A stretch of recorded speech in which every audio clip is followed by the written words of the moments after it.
Welcome to Chaos2Cured podcast. You're here with Jeffrey Freed and Kirk Patrick Miller. We are going to talk today about some defensive strategies for some parents. I know there's a lot of parents out there that are struggling with, you know, managing their children at times. And, we're definitely going to be talking, of course, about people that are on the spectrum, neurodivergent, hypersensitive, like we usually do. But some of this will apply to previous shows where we've talked about social media, electronics as well. I think there was an Instagram post that I had a friend send me because it was startling. And they showed this boy before he had an iPad, and they said after the iPad. And, beforehand, he was playing basketball, he was out with his friends, and they show all of these like videos of him like just enjoying nature. He's rolling on the grass. And then, I mean, the video goes to him like just being in these absolute rages, angry, throwing a fit, and the juxtaposition between the two was really startling. Now, I want to say just straight out, I mean, this is from Instagram. It's like a real, in my personal opinion, I don't know if the electronics cause that, or maybe this like kid actually has some really severe mental health challenges too. So I'm not going to blame anything. What I'm saying is there's definitely issues parents are dealing with that they haven't, it's new technology. We're just getting started, and it's the beginning of a huge revolution. I mean, nothing's slowing down. That Apple Vision Pro, everybody's talking about that already. So I saw an advertisement of people paying to go put that thing on so they can look at the stars and be in space.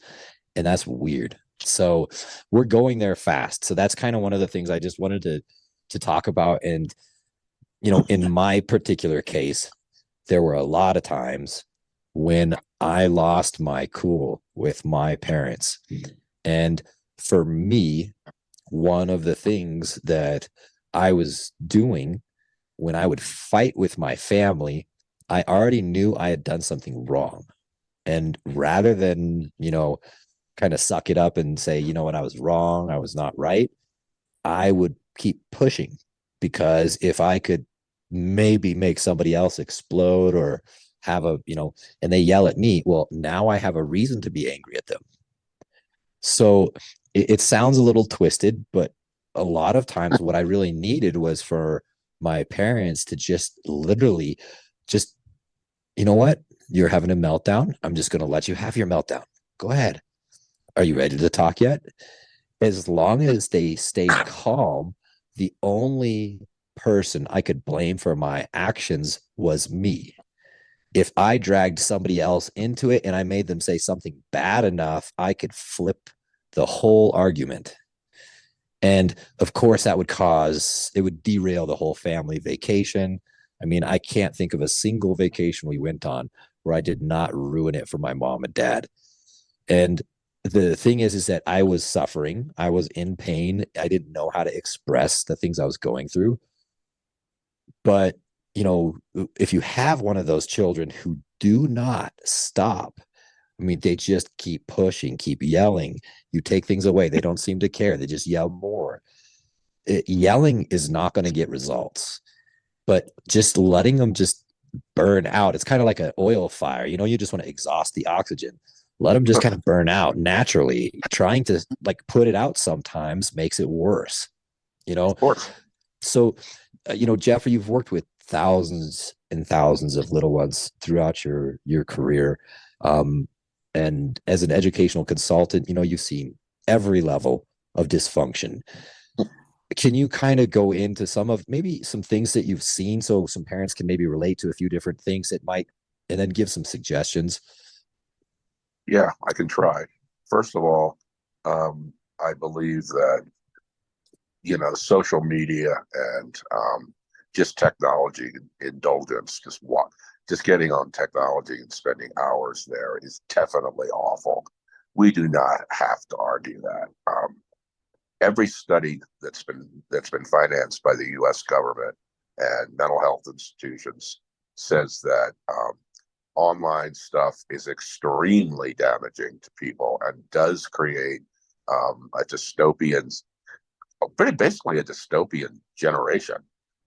It's not, no, you can't even find anyone who'll defend it anymore. So I thought maybe you were a little too nice to people To who pass it create, off. yeah, because it's far worse than that. There's a bunch of really good books about it. I just read one twice called Glow Kids, which really talks about how bad technology is. And it doesn't just talk about it, it cites studies, statistics, suicide rates, violence against parents, rages, Anxiety? Do they cover that? anxiety, of Yeah. course, Yep. anxiety, and it's all stats. The author, Dr. Karnakas, really wanted to prove a point, and I think he's done a wonderful service to people who have kids.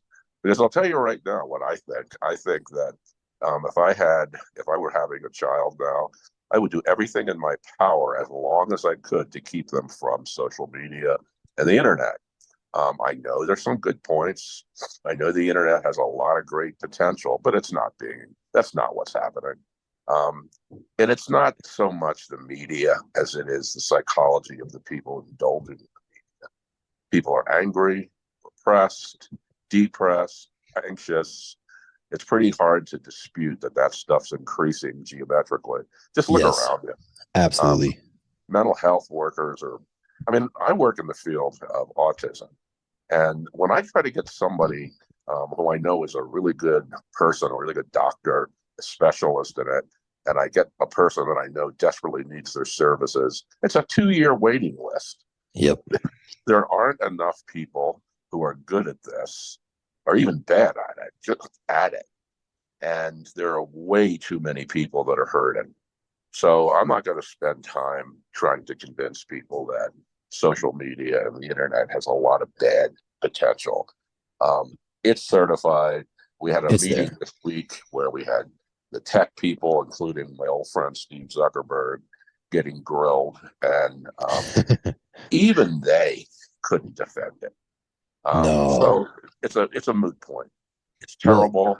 And if I were a parent, I would, like I said, I would buy my kids all kinds of toys to play with constructively, Legos, a bunch of easy books that are funny, and read it to them. Wouldn't let them near social media or the internet until you can't hold it anymore. You could probably yeah, hold off till 7 or 8, but a lot of the damage is done before that. And there's going to be damage after that too. But it doesn't look like it's going to be as severe as when you get it really, really early. So much pressure on parents. They they're not making enough money. They have 2 jobs. They can't afford daycare because it's priced off the very market. pricey. Yep. So what happens is they have to use social media for babysitting, and they'll lie to themselves a little and say, well, they're doing it educationally. It may start out educationally, but the allure of the internet is that there's so much more interesting stuff than looking at sea turtles in the Galapagos, and that's what kids will migrate to. Oh, All the socialization is online, and y- it's easy to be mean and mean spirited and start project your insecurities on other people and say bad stuff about them. You're not going to suffer any consequences.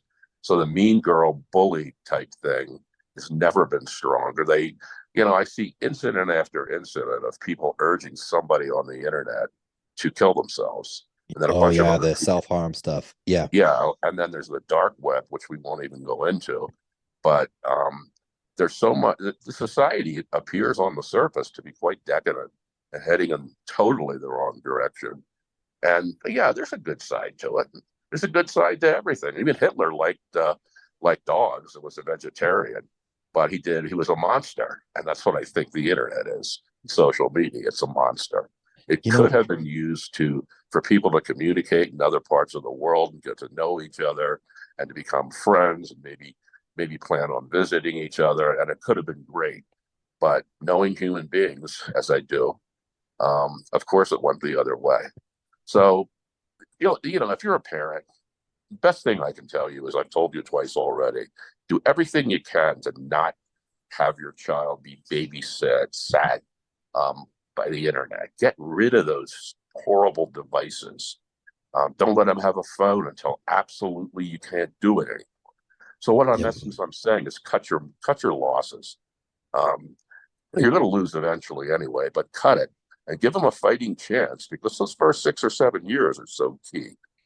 Yeah, setting them up for a high probability of success is vital. And there's so many arguments to get rid of the social media and not have it. I mean, there's endless, like you said, Glow Kids, you know, the Mark Zuckerberg issue and in Congress, that's the second time he's been pulled there. A lot of people don't remember the first one because that was from a whistleblower within Facebook, and it was big. And when she came out and revealed all the internal memos, that that was the day that Instagram and Facebook were magically out. They went dark, so nobody could see any of the news, which was convenient. They also changed their company name. I'm not trying to slam Facebook or Mark Zuckerberg. What I'm trying to say is that they knew there was damage being done to young teenage girls, pushing them to extreme diets, pushing them to suicide, and there were Yep. warnings early on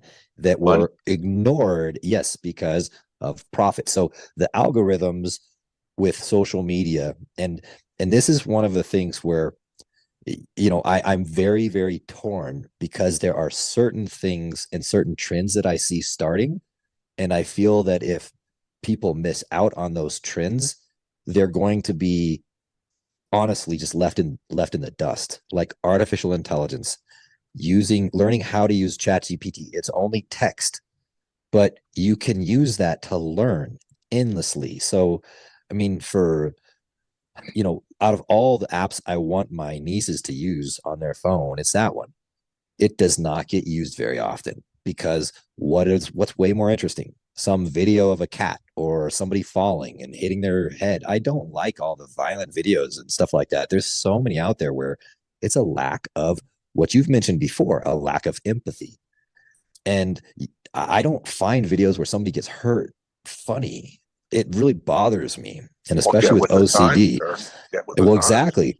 And you and I both talked about before how the extreme takes are the ones that everybody wants to latch onto. They want to trigger a reaction because they're looking for impressions and likes. And so the very nature of social media, as we call it, is one, antisocial. It's very inwards and self-centered, in my opinion. Yep. And there are good parts to all of that.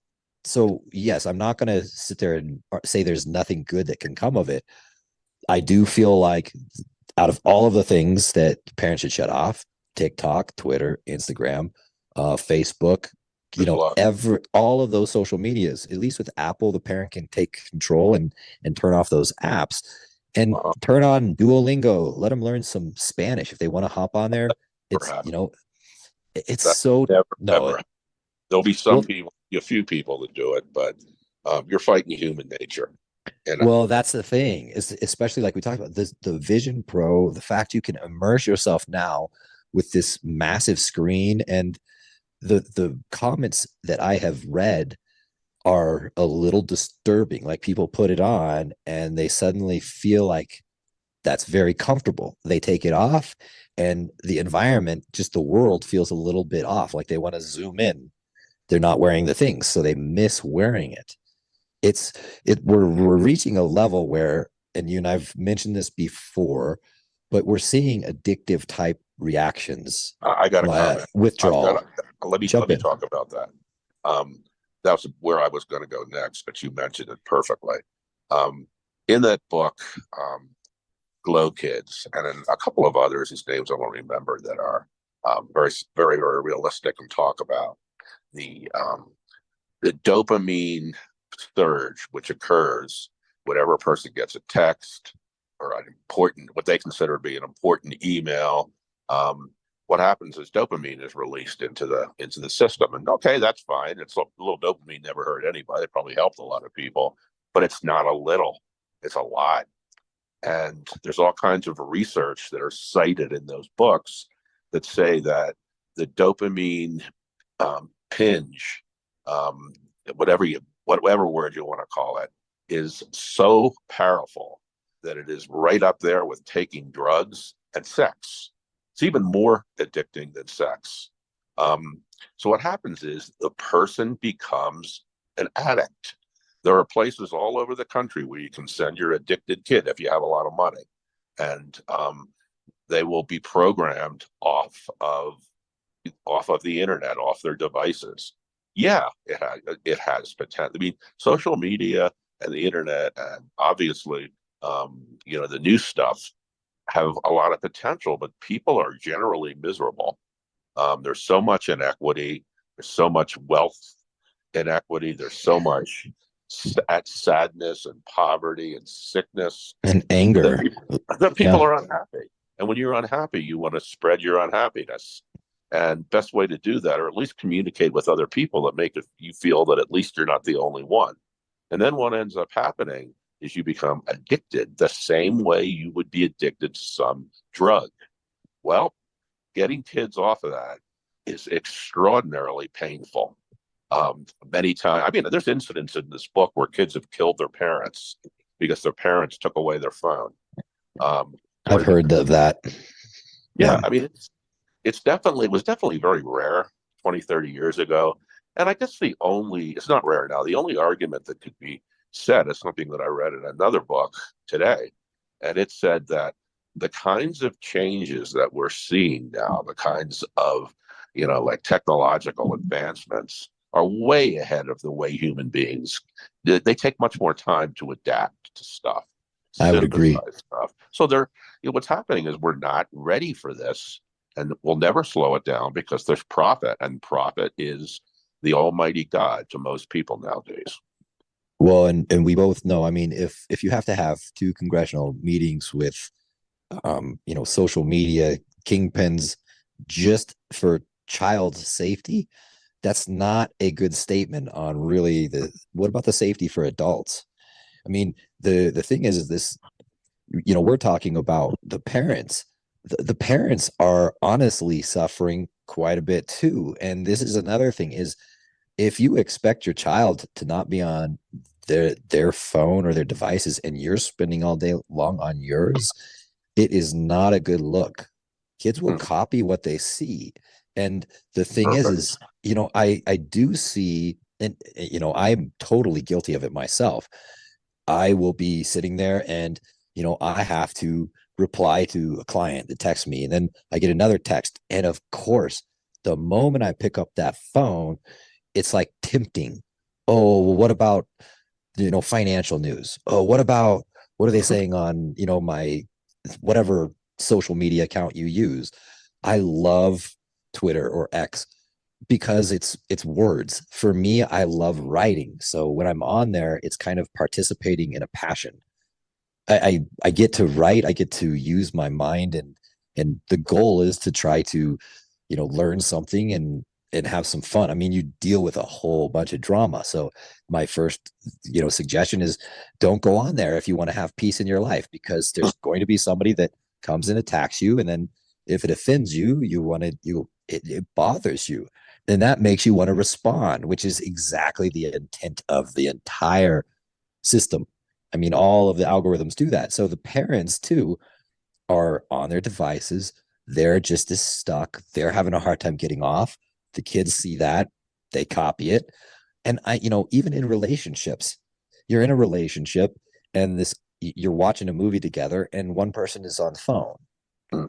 That is something that happens way too often. I'll go to movies and I'm watching people that are clearly on dates. And it's, a lot of them are married, wearing rings. You can tell that they're a couple, but they're not engaged. So they're out doing something social, but they're separate. So you see that at restaurants. My goodness, there's so many times I see there's like a table of 6 and every single person has their phone out. You're Yeah, like, sure. really? You guys went out? Why did you go out? Just order pizza, right? There's no reason to go out if you're just going to be on your phone. Anyone that would argue that that's not addiction is a fool. It's definitely addiction. Anytime you go to an airport, you will not find anyone not on a phone. If Nope. there are 150 people waiting for a plane, 150, unless there's kids, We'll be on a phone. yeah, they're on their phone. They're on their phone for something like 5 or 6 or more hours a day. Many teenagers are on their phone 12 hours a day, and we have proven scientifically that it's an addiction. What the Well, heck think is going to happen later on? oh, Um, we have, I think it explains, we know, it raises dopamine, serotonin, all the right neurotransmitters, yeah, right? So you're triggering the right ones that open up pleasure, that open up emotional responses. They get the amygdala going.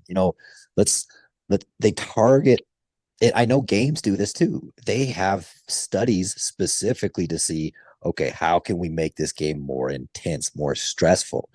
and I think more, Mario Kart is actually the most stressful game measured. I think I read something that Mario Kart is considered the most stressful game. And if you think about that, I mean, most of the Nintendo games when I was growing up were designed for technically joint play. So one person would play when that person died, the other person got to play. And you work kind of as a team to try to get through levels. Now it's online gaming and you're competing with another person. There's or maybe you're on a team. For me, I feel like there's a lack of social interaction even with the games that are designed. So it's that inability to really grasp what you're doing. And the comments that come up on even Xbox Live, I think um I was listening to you're playing a game online, and sometimes the voices will come through the speakers and they're kind of startling, but they'll like yell at you if you're winning. And I'm like, what? I mean, I was just doing it for fun. I was not expecting aggression. abuse. The Yeah, it was just odd. And so a lot of the stuff that I'm seeing is reactionary. And definitely with the little ones that I work with, when the parents do ask me, I'm like, listen, first of all, you have to have a specific set like system. It needs to be consistent, because one of the hardest things is Mhm. when the kids have no idea what they're getting, or you're getting it this time. Oh, where is it? You need to have consistency. So, hey, listen, you need to go to bed at 9 o'clock. Your devices need to be in their charging port at 8:55, and stuff like that helps. And like you said, you're just trying to minimize the The damage. damage, and there's going to be some damage. So it's very important as a parent that, one, you really learn about this stuff, and you learn about how, maybe even some things like how you can help your child understand social dynamics. They need this stuff in school. Like, what are you supposed to do when somebody apologizes? What's the right way to Mhm. gracefully accept an apology? How do Very you good. even apologize? There are so many little things that I am seeing that my little ones do not know how to do, that has always been there, and it's going away. Please, thank you, sir, ma'am. Now, that's always been kind of happening even since I was growing up, right? But it's at a different level now. And I Mhm. feel like there's a gap in the ability to socialize. They're missing pieces, and I really do think if people analyze where the social, I guess, dynamics really go astray, you just tie in their age and when the iPhone came out, and it's almost like a direct parallel. I it's one of the things that, there's a big mystery that's happening, but I don't think it's all that mysterious. We No, are it's too immersed. We aren't doing the same things. Nobody wants to go out. Nobody wants to go do things. where else Everything is is what We they have say. too much entertainment. Yeah, we have everything we need right on this phone, and that's what we gravitate towards. And yes, every one of the children has it, so it's very hard to hold off by telling your child, listen, you can't have it until you're later, like you were saying, wait until you're in middle school, seventh, eighth grade. All of my clients, every single one, where and I usually see them from fifth grade through, a lot of them graduate with their medical degree. They still stay in contact, but every single one where the parent held strong and did not allow social media, all of the individuals, as they grow up, once they're in high school, they're like, I'm really glad my parents did that. 100%. So if you are a parent and you're worried about your kid hating you because you're not getting them the device, I guarantee you that's not what they're going to think. And 5-10 years. Yeah, The that'll main thing, yeah. We've if anyone wants to listen, Jeffrey and I we talked about social media. We did talk about anxiety, and also, we talked about how some of this is happening. So there was a show just specifically on technology, so you can tune back into those. But um, this is a very interesting topic, and I know it's really deep, so we can just keep diving in. There are so many issues that parents are having, so please reach out to us. I'm trying to figure out how to answer people. So I have gotten messages on Spotify and I have no idea how to respond yet. I'm working on it. So if you have sent something, just know I'm getting to you. And the please let us know some of the issues you're having, because we'd love to cover some of the topics that directly address specifically some of the listeners' needs. So, Jeffrey, is there anything that you kind of want to close on? I know we kind of started with really like stubborn children that are having kind of meltdowns. I think we went in the right direction, because I think it's probably the biggest piece and it's really important. Do you have anything you want to add? just one quick thing. Social media, the internet they have a lot of potential to do good. And if we put pressure on these developers and listen when they're doing good stuff, putting on educational materials, they will switch. They're directly responsive to money and listenership. So we are as guilty as they are if we participate in 8 hours a day on social media, and we're making the world a worse place. So up your game. Please stop letting your kids just play indiscriminately on devices, and learn more about what the dangers are. If we all put pressure on these companies, they will respond. And that's my final thought on the subject. I think that's the only way you can create change in this world, honestly. So I'll leave it there. I love that take. Jeffrey, thanks for joining as always. And thanks for listening, everyone. We'll be back the following week, and we're getting on a groove with this third season. So thanks for tuning in, and have a beautiful week.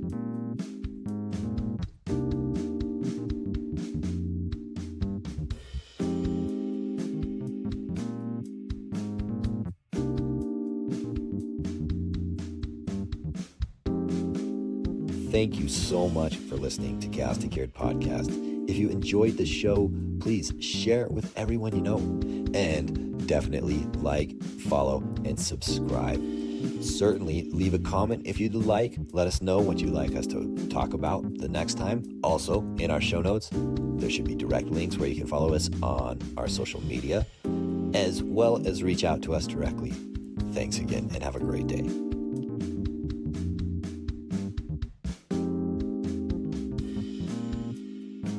The views, thoughts, and opinions expressed on Chaos2Cured podcast are the speaker's own. All discussion is based on our own experiences. We do not and cannot guarantee the accuracy or completeness of any information. Chaos2Cured podcast cannot give medical or health advice. All discussion is based upon our personal experiences and meant for general and educational purposes. This podcast is not a substitute for professional help or for diagnostic purposes for yourself or another. Chaos2Cured podcast always encourages you to consult an appropriate professional.